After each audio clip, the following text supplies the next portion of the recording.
Bharatiya Janata party के प्रदेश महामंत्री और दक्षिण पश्चिम विधानसभा क्षेत्र से भारतीय जनता पार्टी के प्रत्याशी भगवान दास सबनानी हमारे साथ मौजूद है। सर, आप प्रत्याशी भी हैं, प्रदेश महामंत्री भी हैं। मध्य प्रदेश में जिस तरह का रुझान आ रहा है उसको लेकर आप क्या कहना चाहेंगे? मध्य प्रदेश में भारतीय जनता पार्टी की सरकार बन रही है, हम पहले से ही कह रहे थे। जो भरोसा जनता का भारतीय जनता पार्टी के प्रति है उसका प्रकटीकरण है। जनता ने पूरा भरोसा दिया है।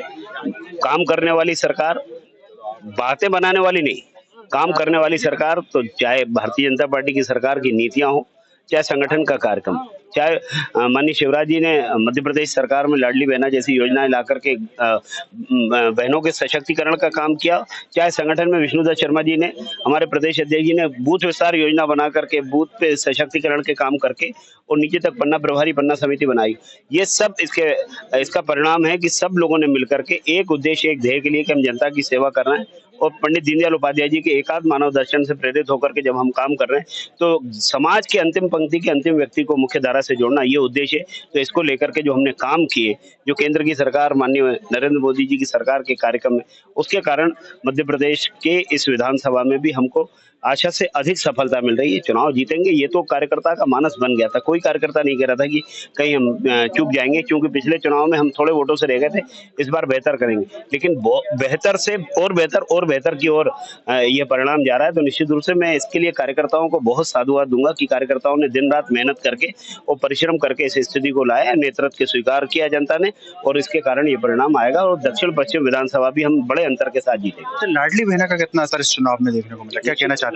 मेरे विधानसभा क्षेत्र में 60% सेवा बस्ती है, और उसमें जिस तरीके का रुझान, जिस तरीके का झुकाव मिल रहा था कि इस योजना को लेकर के, लाडली बहना योजना को लेकर के, तो उसके परिणाम आने ही थे और ये परिणाम आएंगे और बड़े अंतर के साथ आएंगे। निश्चित रूप से जनता ने स्वीकार किया है कि गरीब कल्याण के कार्यक्रम, महिला सशक्तिकरण, महिला सम्मान के जो कार्यक्रम है, इसको माननीय चाहे नरेंद्र मोदी जी, चाहे माननीय शिवराज जी ने जो चलाए हैं, तो उसको एक स्वीकारोक्ति मिली है और इसके कारण भारतीय जनता पार्टी इस विधानसभा पर भी जीतेगी, मध्य प्रदेश में भी जीतेगी। सबनानी जी, आपके क्षेत्र में सरकारी अधिकारी कर्मचारियों का वोट बैंक सबसे ज्यादा है।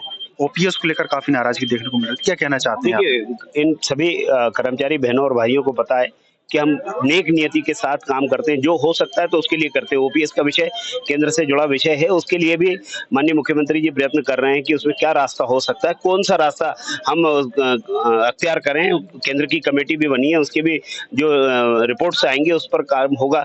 लेकिन केंद्र के समान डीए देना, केंद्र के समान बाकी कर्मचारियों को मध्य प्रदेश में उनको प्रोत्साहित करना, कर्मचारी बेहतर तरीके से अपना जीवन यापन कर सकें, बेहतर काम करें, इसके लिए वैसा माहौल बनाना, निष्पक्ष होकर के काम करें, निडर होकर के काम करें, ये काम करना।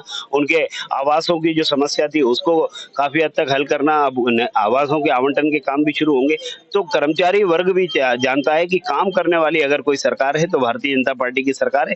इसलिए भारतीय जनता पार्टी के प्रति भरोसा है और इसलिए वो मत के रूप में उनका भरोसा प्रकट हो रहा है। संगठन की जिम्मेदारी भी आपके पास है, क्या लगता है? अब आज तो काउंटिंग चली रही है, कितनी सीटें भाजपा को मिलेंगी? मध्य प्रदेश में 2/3 बहुमत से भारतीय जनता पार्टी जीतेगी, इससे ज्यादा सीटें आएंगी। इसलिए मैं मानता हूं कि जो नेतृत्व के प्रति आस्था जनता ने व्यक्त की है वो बड़े अंतर के साथ आएगी। इसमें कहीं 2-4 सीटें कम ज्यादा वाला विषय नहीं होगा, एक बड़ा अंतर होगा जिसमें लोकप्रिय भारतीय जनता पार्टी की सरकार बनेगी। ये थे हमारे साथ भारतीय जनता पार्टी के प्रदेश महामंत्री और दक्षिण पश्चिम विधानसभा क्षेत्र से भाजपा के प्रत्याशी, जिनका साफ कहना है कि मध्य प्रदेश में भारतीय जनता पार्टी 2/3 बहुमत के साथ सरकार बनाने जा रही है।